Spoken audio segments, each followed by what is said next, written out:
अस्सलाम वालेकुम, welcome back to अंग्रेजीसीखो.com। आज हमारी ये एक्टिवाइज और पैसिवाइज की जो सीरीज़ है इसमें हम प्रेजेंट परफेक्ट टेंस को सीखेंगे कि हम प्रेजेंट परफेक्ट टेंस को के जो एक्टिवाइज है उसको पैसिवाइज में किस तरह से चेंज कर सकते हैं। तो आप वीडियो स्टार्ट करने से पहले अगर इस चैनल के ऊपर नए हैं तो आप चैनल को सब्सक्राइब करें, बेल आइकन पर लाजमी क्लिक कर लें।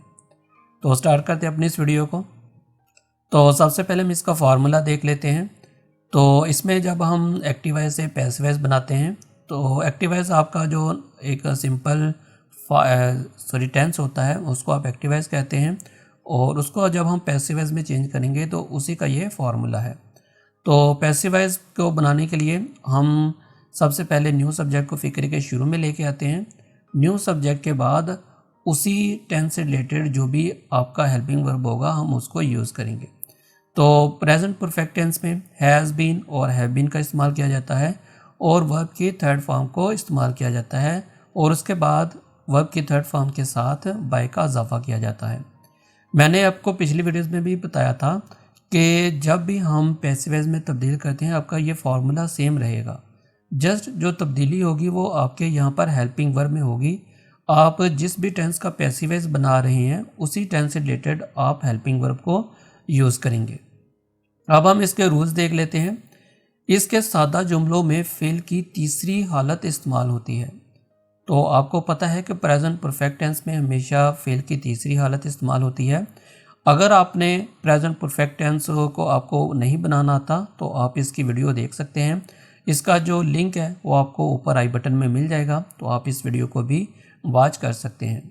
तो इसके सादा जुमलों में फेल की तीसरी हालत इस्तेमाल होती है, जबकि पैसिवाइज बनाते वक्त फेल की तीसरी हालत में ही रहने देते हैं, क्योंकि हमने ये सीखा है कि जब भी हम पैसिवाइज बनाते हैं तो इसमें हमेशा वर्ब की थर्ड फॉर्म ही इस्तेमाल होगी। तो इसलिए क्योंकि ये ऑलरेडी फेल की तीसरी हालत में है तो इसको हम ऐसे ही एज इट इज़ रहने देंगे। इसकी जो वर्ब फॉर्म है इसको हम चेंज नहीं करेंगे। इसमें मनफी जुमलों को पैसिवाइज बनाते हुए हेल्पिंग वर्ब के बाद नॉट का इस्तेमाल करेंगे। सवालिया जुमलों में हेल्पिंग वर्ब को शुरू में ले आते हैं। ये आपको ऑलरेडी पता है कि जब भी हम सवालिया जुमले बनाते हैं हेल्पिंग वर्ब हमेशा फिक्रे के शुरू में आता है। अगर आपके पास कोई भी क्वेश्चन वर्ड होगा जैसा कि व्हाट, व्हेन, व्हाई वगैरह, तो इसको आप फिक्रे के शुरू में ही रहने देते हैं। सवालिया जुमलों में अगर हु आए WHO तो इसे होम WHOM से तब्दील कर देते हैं। फेल की तीसरी हालत के बाद पैसिवाइज बनाते हुए बाय का इजाफा करते हैं। इसमें पैसिवाइज बनाते वक्त हैज़ और हैव लगाते हैं। हैज़ को ही, शी, इट और वाहद के साथ इस्तेमाल करते हैं, जबकि हैव बीन को आई, वी, यू, दे और जमा के साथ इस्तेमाल करेंगे। वैसे हैज़ बीन वाहद के साथ इस्तेमाल होगा। मैंने जस्ट हैज़ का बोला था तो इसका मतलब है कि हैज़ बीन। और हेल्पिंग वर्ब के बाद बीन का इजाफा करते हैं, तो दोनों हेल्पिंग वर्ब के बाद जो भी इनमें यूज़ होगा उसके बाद बीन का इजाफा करेंगे। इसकी एग्जांपल्स देख लेते हैं।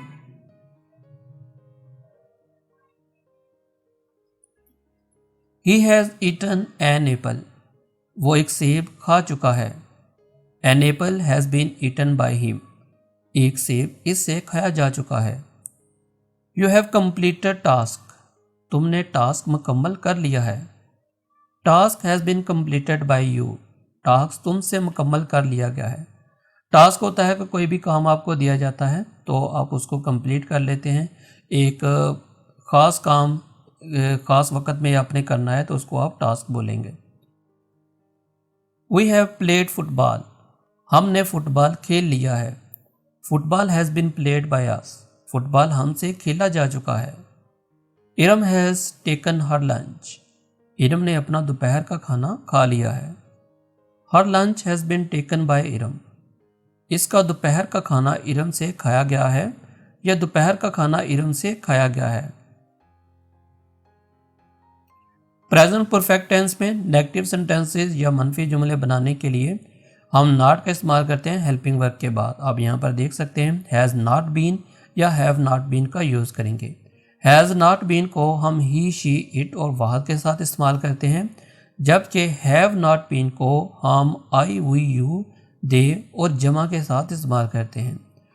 जबकि बाकी यहाँ पर आप देखें कि आपका जो फार्मूला है वो सिंपल सेंटेंस जैसा ही है, जस्ट यहाँ पर नॉट का इजाफा किया गया है।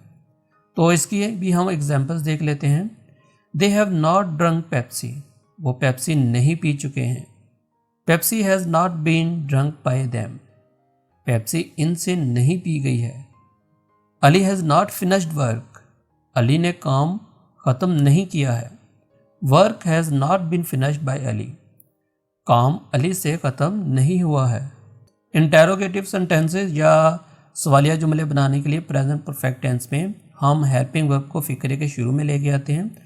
जो भी आपका टेंस होगा उसी से रिलेटेड जो भी हेल्पिंग वर्ब होगा उसको हम फिक्रे के शुरू में ले आएंगे। और जब जहाँ पर आप हेल्पिंग वर्ब को यूज़ करते थे वहाँ पर अब आप न्यू सब्जेक्ट को यूज़ करेंगे। बाकी सारा फॉर्मूला सेम रहेगा।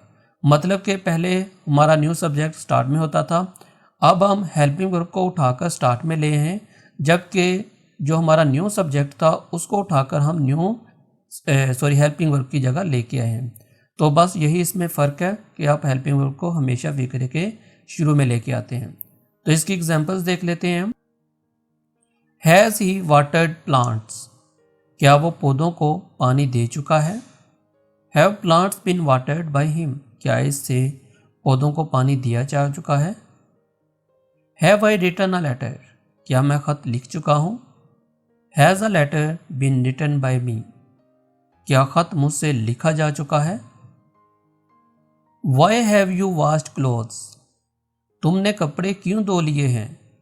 Y have clothes been washed by you, तुमसे क्यों कपड़े धोए गए हैं।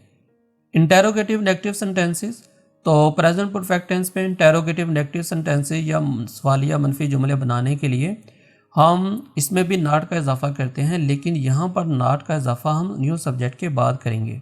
बाकी सारा फार्मूला सेम रहेगा। तो यहाँ पर आप देखें कि हेल्पिंग वर्ब को फिक्रे के शुरू में लेके आएंगे और हेल्पिंग वर्ब के बाद जैसा कि हमने इंटेरोगेटिव सेंटेंसेस में देखा था कि न्यू सब्जेक्ट का यूज़ करते हैं और उसके बाद नॉट, जबकि यहाँ पर आप नॉट बीन का यूज़ करेंगे।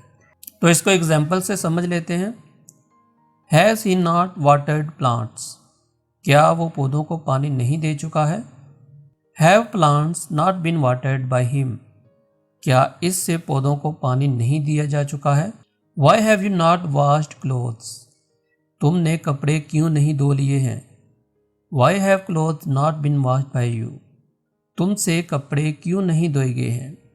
तो ये थी हमारी आज की प्रेजेंट परफेक्ट टेंस की क्लास, जिसमें हमने प्रेजेंट परफेक्ट टेंस को पैसिव वॉइस में चेंज करना सीखा। अगर आपको इसकी समझ एक बार नहीं लगती तो आप इस वीडियो को 2 से 3 बार रिपीट करें, बार बार देखें इस वीडियो को। आप इसको अपने फैमिली मेम्बर्स और दोस्तों के साथ लाजमी शेयर करें ताकि वो भी अगर अंग्रेज़ी सीखना चाहते हैं, अपनी इंग्लिश ग्रामर को बेहतर बनाना चाहते हैं, तो वो भी इस वीडियो को लाजमी देखें। इसके अलावा आप हमारी वेबसाइट पर भी लाजमी विज़िट करें जो कि अंग्रेजीसीखो.com है। वहाँ पर भी आपको अंग्रेज़ी, अगर आप स्पोकन इंग्लिश सीखना चाहते हैं तो उससे रिलेटेड काफ़ी सारा कंटेंट मिल जाएगा। तो मिलते हैं नेक्स्ट वीडियो में, तब तक के लिए अल्लाह हाफिज़।